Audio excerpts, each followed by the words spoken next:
I just want to start off by saying this video is not meant to be a detailed look at the Berserk series from beginning to end. I caught up with the manga about a year ago, and I've been wanting to make a more personal video for quite a while now. And the more I look over the script and edit it into something that's more concise and enjoyable for myself and you guys, the more I realize this video is just going to end up being my love letter to both the authors of the stories that shape my personality, interests, and values, as well as a love letter to manga as an art form in of itself. So if you're still here, I appreciate you and I hope you enjoy the video. However, if you are interested in specific story details, certain characters, or lore concepts being analyzed more in depth, check these guys out. They're really awesome and they make great videos about this content. In my brief, albeit very tumultuous 19 years of life, I've rarely been in a state of prolonged peace when it comes to my personal life. Not saying that for the sake of pity, just wanting to put into perspective how valuable having a healthy path of escape was for me growing up.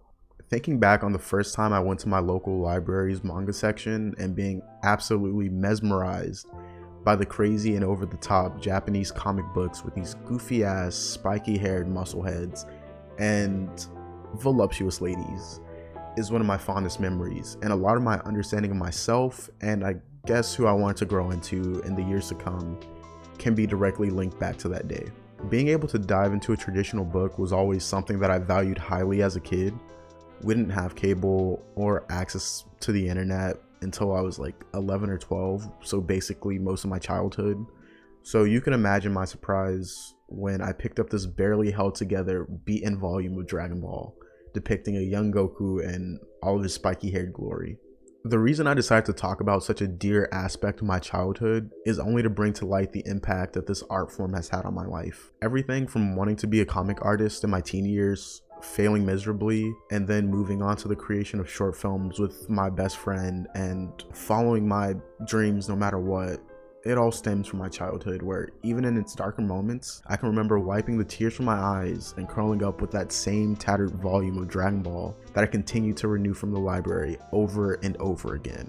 This is not a video where I'm going to give you all the nitty-gritty details on Berserk or any of the other pivotal manga and anime that I came across in my life. I just want to talk about some of my growing pains and the role that these works, most notably Berserk, have played in helping me through some of my darkest times. Therefore, I probably won't go into hyper detail about how mind-boggled I was to find out that Yellow from the Pokemon Adventures series was a chick the whole time, nor will I regale you with the tale of how I conned this kid in my 5th grade class into thinking I had an exclusive never-before-seen volume of Dragon Ball AF, signed by Akira Toriyama himself, and it was all for the low price of $40 and a nacho Lunchable.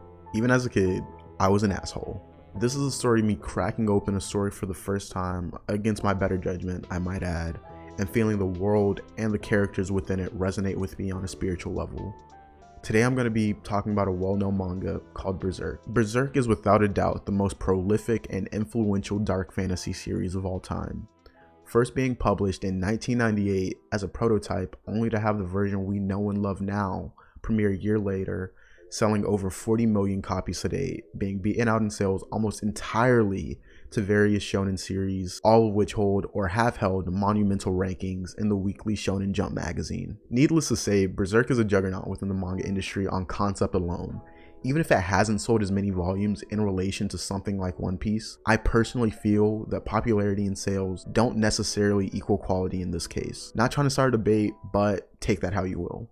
In terms of the story, Berserk follows our tragic hero Guts as he eventually meets and befriends Griffith, leader of the Band of the Hawk, and Casca, a high-ranking member within the mercenary group. Guts also eventually forms a near familial bond with the group as a whole, and this all comes to an abrupt end as a plot begins to unravel and reveal larger forces at play that threaten to upset what the characters establish early on. The series plays heavily with the idea of free will and its consequences, especially towards the end of the Golden Age arc and onward, as Guts has to struggle with the feeling of loss, inadequacy, and intense confusion, as well as dealing with the idea of predetermination. This forces Guts to go on a journey of darkness, but also inner redemption. Now, for those of you still watching who haven't at least tried to read the first arc, I don't know what the hell you're doing, but go read it. I'm pretty sure this arc is in everyone's anime starter pack, considering it was the only portion of the story animated for years. When it comes to influential fantasy media, Kentaro Miura is ranked as my favorite writer. More than George R.R. Martin or Tolkien, Miura created a world that's both bleak and whimsical without detracting from the story that's happening within it. One of my favorite things to do when reading through Berserk is going through the more detailed pages and finding clues about the world, or maybe what a character's thinking just by their expression or how they're posed. You see it all the time in other manga where the mangaka will draw all non-agent characters in a really generic or static pose, while the main character or the main characters in that scene get the most detail. Miura does not do this, and I think that only lends itself to the legendary status he's gotten as the best mangaka in the industry, even decades later. When it comes to my personal experience with the series, it really got off on a rocky start. I had seen clips of the 1997 anime, and a few years back I even tried giving the newer adaptation a try, but I never really got into the series until about a year ago, which I know is very, very late. My first impression of Berserk when I finally sat down to read it a little over a year ago was a bit skewed. From the little I had seen of the anime adaptations and my boy Tanner bombarding me for literally hours with various tidbits of lore that I couldn't care less about, I was ready to drop Berserk before I even picked it up. My approach was definitely kind of whack and immediately proven wrong within minutes of me scrolling through the pages of the prototype. Not even like the published first issue or volume of the manga, but the prototype. I was stunned by the amount of detail this full Miura put into every single page. Keep in mind, I was entirely used to the standard shonen styles of art, so it was a bit hard for me to really latch onto something this serious when it comes to art all of a sudden. I was used to really solid colors and bombastic, over-the-top imagery that Dragon Ball is famous for, or stuff that you'd even see in other manga. Berserk was a completely different beast entirely. If you compare a panel of Berserk to a panel of Naruto or Dragon Ball, you'll see a vastly different level of detail, shading, and line work, obviously between the three. But the two shonen pieces alone have much more in common than the Albrecht Dürer-esque style of art that Miura is known for. And that's not a bad thing. I still love Naruto, I still love Dragon Ball, and in fact, when I was in junior high, struggling with feelings of inadequacy and loneliness, Naruto became a safe space for me. It's kind of silly actually. Naruto became a loose guide in believing in myself, especially when I was most afraid. Oddly enough, Dragon Ball taught me the exact opposite. Not exactly to not believe in myself, but to believe in others, and it taught me that at a younger age. So even now, whenever, I have friends or people that kind of flake out on me, or I'm put in certain situations, I always give people the benefit of the doubt, and I can only trace that back to the message that Dragon Ball taught me all those years ago. As you can see, I love both of these series very deeply, despite their plots and art styles being very different. I think what attracted me so much to the story, which had I read a few years ago, I definitely wouldn't have understood, and it would have flown completely over my head in terms of like the message that I pulled from it, is how the two main characters feel like two opposing sides of myself. The more I explored the nuances of Guts and Griffith, the more I was compelled to keep reading just so I could relate to them and honestly feel like understand myself a little bit more. Not in a weeaboo cringy sort of way, but in a self-reflective way. Watching Guts learn to care about others and allow himself to be vulnerable with them, even though it represented an innate danger, it was relieving. He was strong physically, but the amount of depth he had underneath his very generic look and initial personality, especially his struggles, it was relatable. The same could be said for Griffith. In a lot of ways, I feel like these two characters are two sides of the same coin, and just as much as I disdain a lot of what Griffith does, I sometimes had to ask myself if I would have done things any differently. There are obviously things that I would do differently, but his way of operating is kind of what I naturally adopted over the years, for good or bad. Reading Berserk didn't necessarily open my eyes up to all these different human concepts, but it did help me to come to terms with what I knew I needed at the time. My personal journey at the time had stagnated due to a bunch of really terrible decisions I made in treating people around me, and realizing that I didn't have anyone in my corner anymore, it allowed me to let go of my past feelings and take a step forward into the future. So this time about a year ago, I was coming out of a really major relationship. It was actually my first relationship, Details aside, and despite the relationship being great, the breakup was not, and it resulted in me falling into a massive downward spiral, which unfortunately led to a suicide attempt. This led to me being even more mentally shattered, and without any real way of coming back from what happened, I didn't really know where to go. It was almost like I was in a daze, and reading Berserk, it's weird and it seems like insignificant, but it was the one thing that brought me back from that daze. As silly as it sounds, I was at a point in my life where I didn't particularly care about myself or anything for that matter. So when for just a few seconds I was able to forget that I was just going through the motions of life and transitioning into an adult from a teenager and starting college and all this other stuff, I was able to get excited and lost in a world where the outcome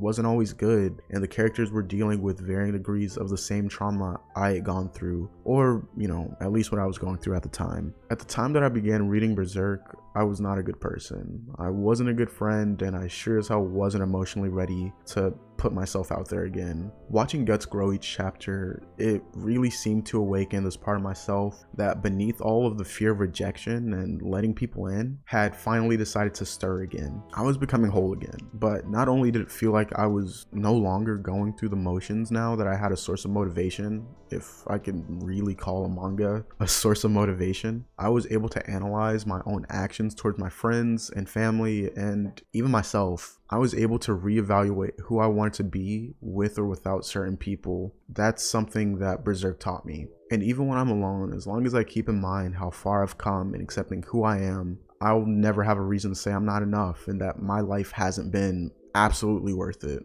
In all honesty, as I write this very, very bad script and listen to sick lo-fi beats, I find myself contemplating my future, but also my past. A year ago, I was not someone that was fun to be around, and the catalyst for my own growth came from a manga that was written decades ago. What initially started with a crummy volume of Dragon Ball and a deeply ingrained level of Naruto, Konosuba, and many, many more, has now evolved into me being able to pick myself up again and not worry about anything except what I initially mentioned earlier in my video.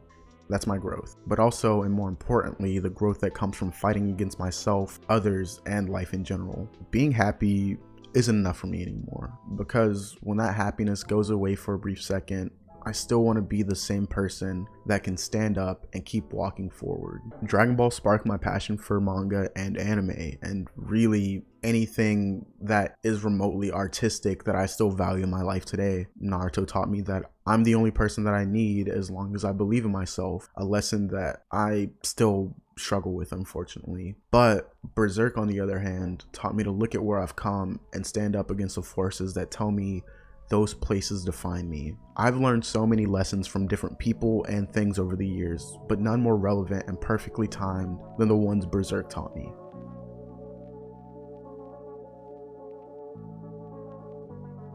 I just want to say thank you to those of you who have stuck around to the end, but also for those of you going through your own struggles. I just want to remind you that all you have to do is push forward one more day. Whenever I was going through my own struggles, I genuinely felt like each day would be my last, and it's sad, but it got to a point where reading a manga was the only reason that I wanted to make it through the night.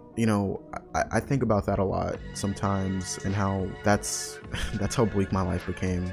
I didn't care about others, I didn't care about myself, but the only thing I did care about was staying alive one more day just to read a manga. And that became my purpose, and eventually it allowed me to open myself up and find another purpose and find some new perspective on life and who I wanted to be, and kind of dig myself out of that hole. And I just want to tell you guys, I know I'm kind of rambling, but I just want you to know you will find your purpose if you're able to make it through the night. Go one more day, and even if you feel like you're not really growing or gaining anything, allow that time to pass where you're able to find your purpose and gain that perspective, and watch yourself evolve one day at a time.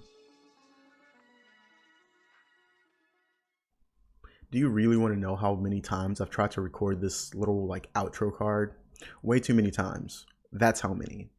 So I'm just going to say it straight up. I need you guys to like and subscribe. Show me that you like my videos. Show me that you care about my videos and me uploading more. And yeah, That's basically it. I'm actually not too upset. I like recording, so this is not a big deal for me. And yeah, so like and subscribe, and I'll be posting more videos for you weirdos. Bye.